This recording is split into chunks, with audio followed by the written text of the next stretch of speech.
تیم ملی فوتبال تاجیکستان که بار اول به مرحله نهایی جام آسیا روی افته بود، در مسابقه جام آسیا 2023 در قطر باز یک قدم تاریخی گذاشت و با کسب مقام دوم در گروه ا به مرحله پلی آف روی یافت.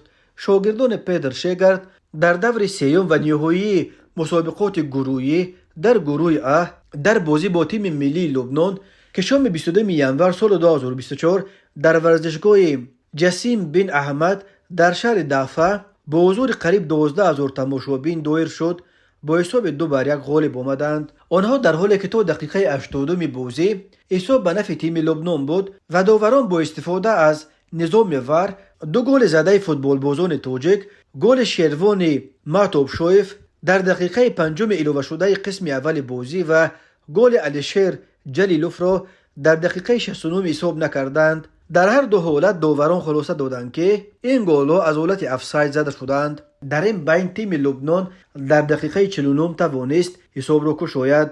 در دقیقه 54 داور بازیگر لبنانی ها علی زین را کارت سرخ داده از میدان راند. در دقیقه 80 بازی بالاخره به پرویز عمربایف که بعدا بهترین بازیگر این بازی دانسته شد میسر گردید که حساب را در بازی برابر کند، اما نقطه نهایی را نورالدین همروقلوف در دقیقه یکم وقت اضافه شده به قسم دوم بازی گذاشت. توپ زده او حساب را 2-1 به فایده تاجیکستان کرد. و هرچند داوران به یک گونه خیلی کم سابقه به این بازی 15 دقیقه اضافه کرد، فوتبال بازان تاجیک دیگر پیروزی را در دستان خود محکم نگاه داشتند. در ویدیوهای نشر کرده فدراسیون فوتبال تاجیکستان دیده می شود که اعضای تیم ملی تاجیکستان تجلیل پیروزی خود را در میدان آغاز کرده، سپس در حجره لباس عوض‌کنی، در اتوبوس و در نهایت در مهمانخانه ادامه دادند. سرمربی دسته متخصص خرواتی و آلمانی پتر شگرد باشد خرسندی و احساسات خود را پنهان کرده نتوانست و تکرار به تکرار این شعار را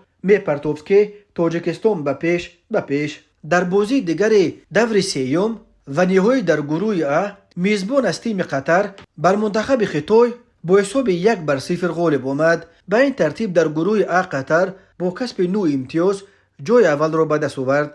تاجیکستان با کسب 4 امتیاز جای دوم را گرفت و صاحب راحت دوم به مرحله یکش فینال نهایی جام آسیا 2023 گردید. رقیب تاجیکستان در این مرحله هنوز معلوم نشده است. خطای با کسب همگی 2 امتیاز در گروه ها جای سوم را گرفت و لبنان با همگی 1 امتیاز در زینه اعظم آخر جدول جای گرفته است.